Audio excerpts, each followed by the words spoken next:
जय Swaminarayan. Shri Swaminarayan Vidyasagar school online शिक्षण में आप सब विद्यार्थी मित्रों हार्दिक स्वागत है। विद्यार्थी मित्रों, आपणे धोरण 12 समाजशास्त्र अंदर 1 થી 7 पाठ पूरा कर्या।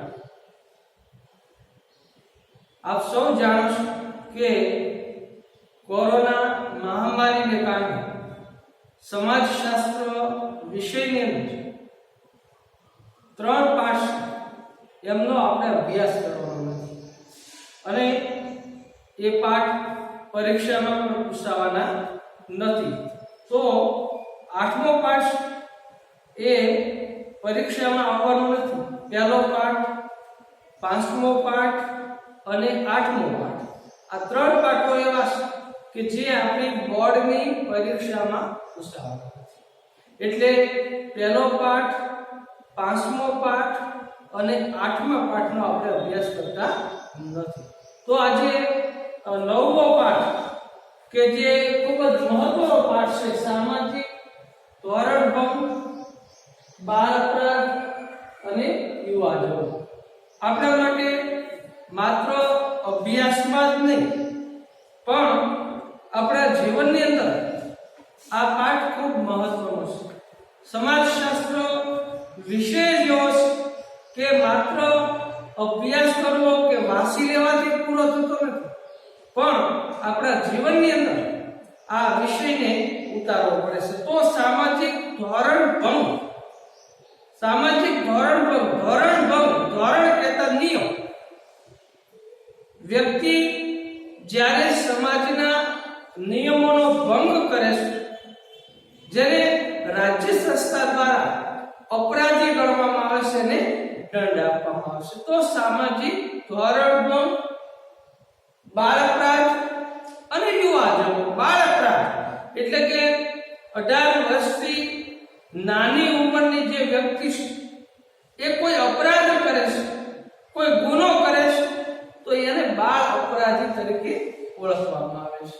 તો અને યુવા જગતો કે આજના જે યુવાનો છે એમાં અજંપો રહ્યો છે, કેમ કે ભારત જેવા દેશની અંદર બેરોજગારીનું પ્રમાણ વધતું જાય છે, યુવાનોને રોજગારી પ્રાપ્ત નહીં થતા, એમાં એક અજંપો રહ્યો છે। તો આ સામાજિક સમસ્યાઓ કે એ યુવાન છે એ પછી વ્યસનો તરફ વળતો જાય છે, તો એમનો અભ્યાસ કરવાનો છે। ખૂબ જ મહત્વનો પાઠ છે। પરીક્ષાની દ્રષ્ટિએ અને અભ્યાસની દ્રષ્ટિએ અને જીવનમાં ઉતારવા જેવો પાઠ છે। જોઈએ આપણે પ્રસ્તાવના જોઈએ કે વિદ્યાર્થી મિત્રો એકમ 8 માં આપણે પંચાયતી રાજના ત્રિસ્તરીય માળખા અંગેની માહિતી મેળવી। તો વિદ્યાર્થી મિત્રો 8મો પાઠ તો આપણે પૂછાવાનો નથી, પણ એમાં જે ત્રિસ્તરીય માળખું છે કે ભારત છે એક આઝાદી બાદ લોકશાહી શાસન વ્યવસ્થા ધરાવે છે, એમના પંચાયતી રાજનું જે ત્રિસ્તરીય માળખું છે એમાં ગ્રામ પંચાયત, તાલુકા પંચાયત અને જિલ્લા પંચાયત, આ 3 સ્તરો આવેલા છે। એટલે કે આઝાદી બાદ ભારતના પ્રથમ વડાપ્રધાન જવાહરલાલ નહેરુ એમણે લોકશાહી શાસન વ્યવસ્થા અપનાવી, ભારતે પોતાનું બંધારણ બનાવ્યું।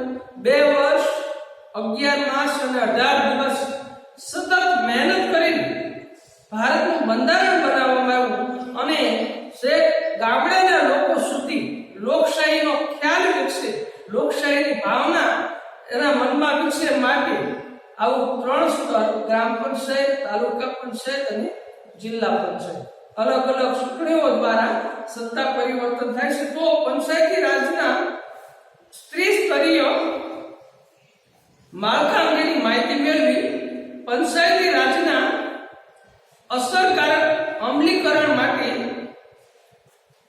3 સ્તરના સભ્યોની નિષ્ઠાપૂર્વકની ભૂમિકાની ભજવણી આવશ્યક છે। તો લોકશાહીના ખ્યાલો વિકસે એ માટે થઈને આ 3 સ્તરમાં જે સભ્યો છે, આપણે જોઈએ કે ગ્રામ પંચાયતની અંદર ગ્રામ પંચાયતનો વડો, જેને આપણે સરપંચ કહીએ છીએ, ગ્રામ પંચાયતની અંદર સભ્યોને જુદા જુદા ખાતાઓ આપેલા હોય છે. એક પાસે શિક્ષણ ખાતું હોય, એક સભ્ય પાસે આરોગ્ય ખાતું હોય, એક સભ્યને સફાઈ ખાતું આપવામાં આવેલું હોય. તો એમને શાળાની અંદર શિક્ષણ કેવા પ્રકારનું છે એ શિક્ષણ ખાતું જેને આપ્યું એમનું ધ્યાન રાખવાનું હોય છે. આરોગ્ય અંગે ગામમાં લોકોનું આરોગ્ય કેવા પ્રકારનું છે એ સભ્યએ આરોગ્યનું ધ્યાન રાખવાનું હોય છે. તો આમ વહેંચણી જેને શ્રમ વિભાજન કહેવામાં આવે છે કે ગામમાં પણ પંચાયત હોય છે અને ત્યાં પણ શ્રમ વિભાજન થયેલું હોય છે. તો નિષ્ઠાપૂર્વકની ભૂમિકાની ભજવણી આવશ્યક છે. સભ્યો પોતાના દરજ્જા અનુસાર ભૂમિકાને યોગ્ય રીતે દર્શાવી શકે તે માટે ધોરણોનું માળખું રચાયેલું હોય છે.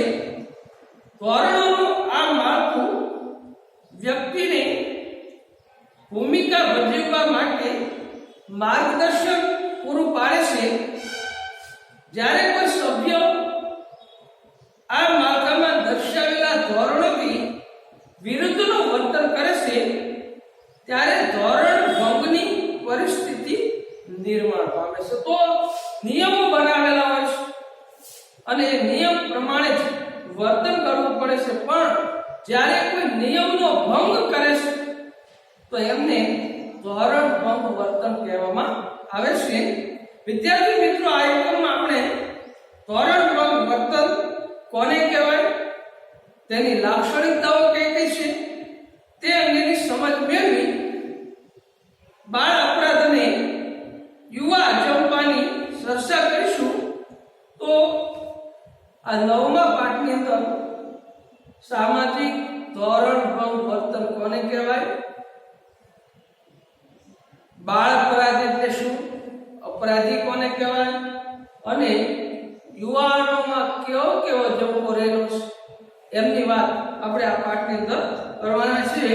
સમાજમાં પ્રવર્તમાન નિયમો માટે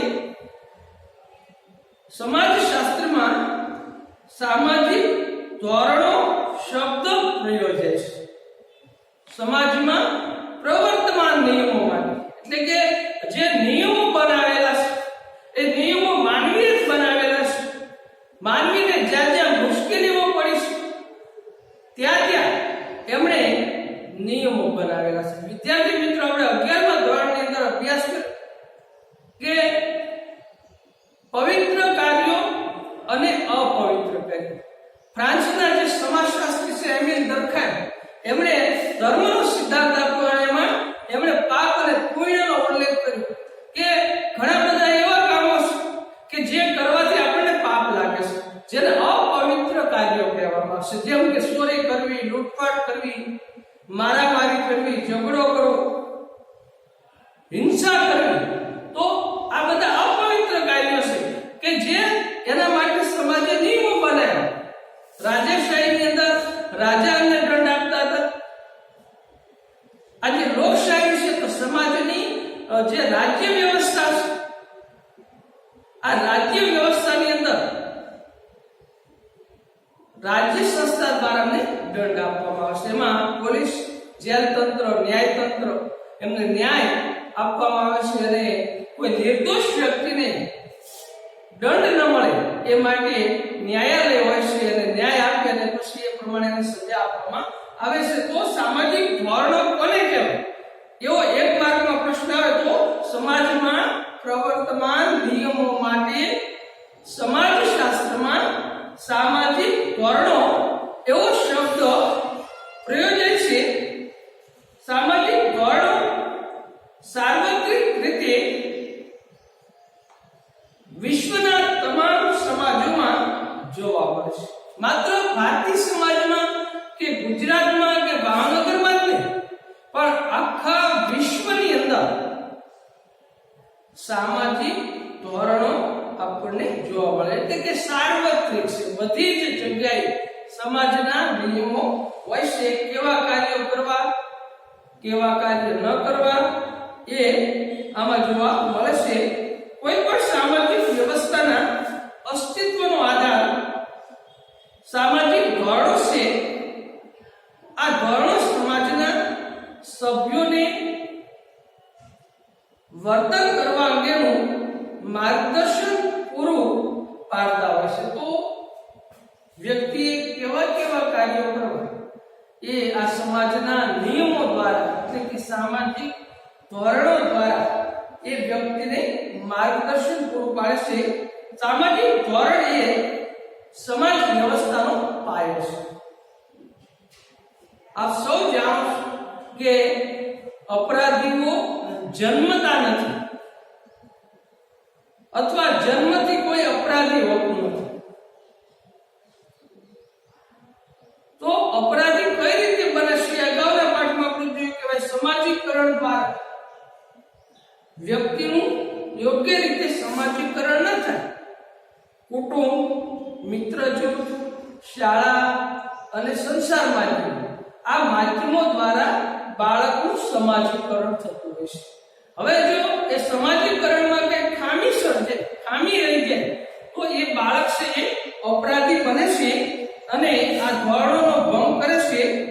તો સામાજિક ધોરણ એ સમાજ વ્યવસ્થાનો પાયો છે. સમાજને તંદુરસ્ત રાખવા માટે, સમાજને વ્યવસ્થિત રાખવા માટે સામાજિક ધોરણો જરૂરી છે, એટલે એમને પાયો ગણવામાં આવશે. અને સમાજની વ્યવસ્થા ધોરણોના આધાર પર ચણાયેલી ઇમારત છે. જે સમાજની વ્યવસ્થા છે એ ધોરણો પર ચણાયેલી ઇમારત છે.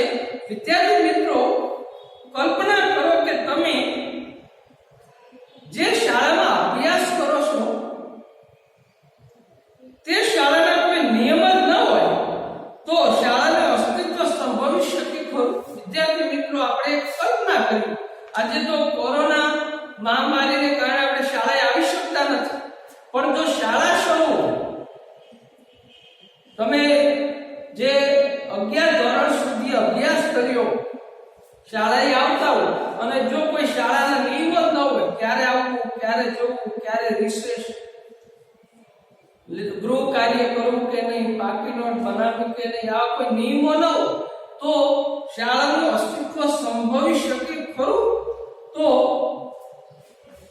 આપણે કલ્પના કરીએ તો શાળામાં અવ્યવસ્થા અને અરાજકતા સર્જાઈ જાય કે તમે જે શાળામાં અભ્યાસ કરો છો તે શાળાના કોઈ નિયમ જ ન હોય તો શાળાનું અસ્તિત્વ સંભવી શકે ખરું? સામાજિક ધોરણ દ્વારા સમાજ સભ્યોના વર્તનનું નિયંત્રણ કરી એકતા, સુગ્રંથન અને સાતત્ય જળવાઈ રહે તે માટે પ્રયત્ન કરે છે. આવો પ્રયત્ન સમાજમાં સમૂહ જીવનના વાતાવરણનું સર્જન કરે છે અને સામાજિક સંબંધો બાંધવામાં તથા વ્યક્તિની જરૂરિયાતો પૂર્ણ કરવામાં મદદરૂપ થાય છે તેવું વર્તન કરવા પ્રેરે છે. સામાજિક ધોરણોનું પાલન કરવાના સંદર્ભમાં સમાજમાં 2 પ્રકારનું વર્તન જોવા મળે છે. એટલે કે પહેલું છે ધોરણ અનુરૂપ વર્તન, જેને ધોરણ અનુરૂપતા કહેવામાં આવે છે. એટલે કે મોટા ભાગના લોકો સમાજના જે નિયમો છે એ નિયમોનું પાલન કરતા હોય છે, જેમાં નૈતિકતા, પ્રામાણિકતા, નિષ્ઠા અને પવિત્ર કાર્યો જેને કહેવાય છે કે જે કરવાથી પુણ્ય મળે છે, આવા કાર્યો મોટા ભાગે સમાજના લોકો કરતા હોય છે, જેને ધોરણ અનુરૂપતા કહેવામાં આવે છે. જ્યારે બીજું છે ધોરણ વિરુદ્ધનું વર્તન, જેને ધોરણ ભંગ અથવા સામાજિક વિસ્તરણ કહેવામાં આવે છે. ત્યારે ઘણા બધા લોકો ધોરણ ભંગ એટલે કે ધોરણ વિરુદ્ધનું વર્તન કરતા હોય છે, જે નિયમો છે સમાજના એ તોડતા હોય છે. એટલે આજે આપણને જોવા મળે છે કે આપણા દેશની અંદર રહેલી જેલો એ અપરાધીઓથી ભરેલી છે. એ કોઈ જન્મથી અપરાધી નહોતી, પણ એમણે ક્યાંક ને ક્યાંક સમાજના નિયમોનો ભંગ કર્યો છે અને જ્યારે સમાજના નિયમોનો ભંગ કરે છે એ વ્યક્તિને અપરાધી કહેવામાં આવે છે. એટલે જેલોમાં પણ આજે જગ્યા નથી એવું કહેવાય છે, ભરેલી છે. એટલા બધા અપરાધીઓ ક્યાંથી બને છે? કોઈ જન્મતા તો નથી, કોઈ જન્મથી અપરાધી હોતું નથી. તો એની પાછળ આ સમાજના સમાજીકરણ જવાબદાર છે. અને ધોરણભંગ વર્તન કરે, ધોરણભંગ અથવા સામાજિક વિચલન કહેવાય છે. એમાં ચોરી કરવી, લૂંટફાટ કરવી, મારામારી કરવી, ઝઘડો કરવો, છેતરપિંડી કરવી, બ્લુ કોલર ક્રાઇમ અને વ્હાઇટ કોલર ક્રાઇમ. તો લાંચ રિશ્વત લેવી એ પણ એક ગુનો છે. તો જેને વ્હાઇટ કોલર ક્રાઇમ કહેવામાં આવે છે, કે સારા કપડાં પહેરીને એ લોકો ગુનાઓ કરતા હોય છે. જ્યારે બ્લુ કોલર ક્રાઇમમાં ખૂન કરવું, મારામારી કરવી, ચોરી કરવી, લૂંટ કરવી, તો આ બે પ્રકારના ગુનાઓ છે જે ધોરણ વિરુદ્ધનું વર્તન કરે છે. દરેક સમાજને પોતાના આગવા ધોરણો હોય છે. આપણે જોઈએ કે ભારત એક સમાજ ગણી તો ભારતનું બંધારણ એ નિયમોમાં લખેલું છે. એમની અંદર લગભગ 395 જેટલી કલમો છે. જેમ કે ખૂન કર્યું તો 302 ની કલમ લાગે છે. તો આવું લખેલું છે કે ખૂન કરવાનો પ્રયાસ કર્યો તો 307 ની કલમ લાગે છે. તો આવી કલમો આપેલી છે કે જે ધોરણ ભંગ વર્તન અટકાવી શકે. તો આગવા ધોરણો છે. આ ધોરણોમાં લોકરીતિઓ, રિવાજો, મૂલ્યો, ટ્રાફિકના નિયમો. આપણે જોઈએ કે સમાજની લોકરીતિઓ હોય છે, રિવાજો, લગ્નના રિવાજો હોય છે, મૃત્યુ પછીના રિવાજો હોય છે, દરેક જ્ઞાતિના જુદા જુદા રિવાજો હોય છે. મૂલ્યો, આપણી સંસ્કૃતિનું મૂલ્ય, જેમ કે માતા પિતાને પગે લાગવું, વડીલોને માન આપવું, શિક્ષકોને માન આપવું, આ આપણી ભારતીય સંસ્કૃતિનું મૂલ્ય છે. ટ્રાફિકના નિયમ, આપ સૌ જાણો છો કે આજે ટ્રાફિકના નિયમો ખૂબ વધારે પ્રમાણમાં કડક થયા છે. જેમ કે હેલ્મેટ પહેરવું, ગાડીનું પીયુસી સાથે રાખવું, લાયસન્સ હોય તો જ ગાડી હંકારવી. તો આ બધા એમના નિયમો છે. આ નિયમો રાજ્ય ઘડેલા કાયદાઓ વગેરેનો સમાવેશ થાય છે. દરેક સમાજના સભ્યો પોતાના સમાજમાં પ્રવર્તમાન સામાજિક ધોરણોનો સ્વીકાર કરી ધોરણોની મર્યાદામાં રહી તે મુજબ પોતાનો વર્તન વ્યવહાર ભટવે તો તેને ધોરણ અનુરૂપ વર્તન કહેવાય. તો દરેક વ્યક્તિ, સમાજના સભ્યો હંમેશા ધોરણ અનુરૂપ વર્તન કરે તો જેમને ધોરણ અનુરૂપ વર્તન કહેવાય છે. સમાજના તમામ સભ્યો દ્વારા હંમેશા ધોરણ અનુરૂપ વર્તન થતું જ હોય કે થાય તેવું જોવા મળતું નથી.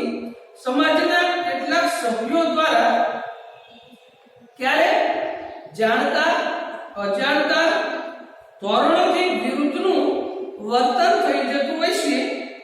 આવું સામાજિક ધોરણથી વિરુદ્ધનું વર્તન એટલે સામાજિક ધોરણ ભંગ વર્તન કે સામાજિક વિચલન.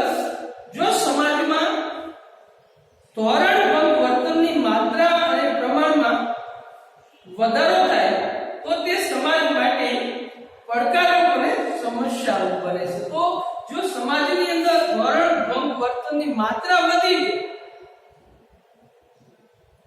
તો એ સમાજ માટે પડકારરૂપ અથવા સમસ્યારૂપ બને છે. તો વિદ્યાર્થી મિત્રો, ઘણી વખત એક રાજ્યમાં એ ધોરણ ભંગ વર્તન હોય છે, જ્યારે બીજા રાજ્યમાં એ ધોરણ ભંગ વર્તન હોતું નથી. ઉદાહરણ તરીકે આપણે જોઈએ કે રાજસ્થાનની અંદર દારૂ પીવો એ ધોરણ ભંગ વર્તન નથી, જ્યારે ગુજરાતની અંદર દારૂ પીવો કે દારૂ વેચવો એ ધોરણ ભંગ વર્તન છે. તો ઘણા નિયમો એવા હોય છે કે એક રાજ્યમાં એ ધોરણ અનુરૂપ હોય છે, જ્યારે બીજા રાજ્યમાં એ ધોરણ ભંગ વર્તન હોય છે. તો આ જો ધોરણ ભંગ વર્તન વધી જાય તો સમાજ માટે પડકારરૂપ અને સમસ્યારૂપ બને છે. સમાજની એકતાને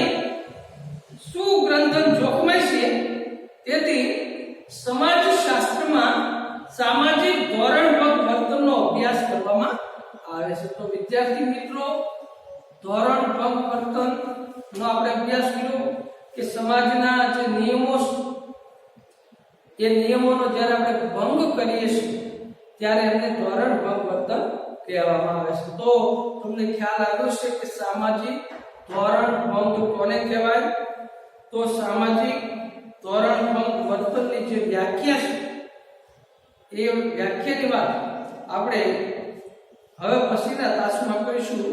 પણ ગૃહ કાર્યની અંદર આપણે જે પ્રસ્તાવના લીધી છે એ પ્રસ્તાવના સારા અક્ષરે લખી અને મારા WhatsApp નંબરમાં એટલે કે પર્સનલ નંબરની અંદર ગૃહ કાર્ય આપણે વિડિયો જોઈ સાંભળી અને મોકલવું છે. તો હવે પછીના તાસમાં સામાજિક ધોરણ ભંગ વર્તનની વ્યાખ્યાની વાત કરીશું. અહીંયા રાખીએ. જય શ્રી કૃષ્ણ.